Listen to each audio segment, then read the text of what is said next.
जुन्या वस्तू रिस्टोर करून आपण जास्तीत जास्त इको फ्रेंडली घर बांधू शकतो। तुम्ही माझ्या मागे जो दरवाजा बघताय हा सुद्धा रिस्टोर करून वापरला आहे। अरण्यवाड इकोस्टेचा हा दरवाजा जवळपास 100 वर्ष जुन्या वाड्यातून मिळवलेला आहे। ह्याच्या चौकटींना संपूर्णपणे हाती कोरीवकाम केलेलं आहे। आमचे परिचित स्वर्गीय अशरफ देसाई यांच्या जुन्या वाड्याचा हा दरवाजा आहे। या नक्षीकडे पाहिलात तर तुम्हाला सर्वात खाली फुलदाणी दिसेल। या फुलदाणीतून एक वेल उगवली आहे ज्याला सुंदर पान आणि फुले आहेत। दरवाजाच्याच वरती मध्यभागी एक फुलचक्र कोरलेलं आहे। याच्या चौकटींना कुठेही बिजागर नाही तर निव्वळ लॉक सिस्टम आहे।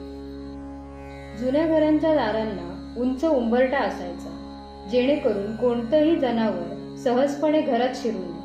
ह्या दारालाही भरपूर उंच आणि मोठा उंबरा होता, पण घराची उंची कमी असल्यामुळे अर्धा उंबरा कापावा लागला।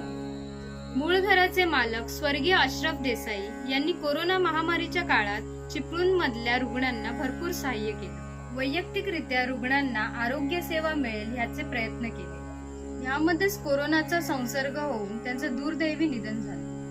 अशा थोर मानवतावादी व्यक्तीचा सहवास लाभलेल्या वास्तूचा दरवाजा अरण्यवाड इकोस्टेला मिळाला आहे।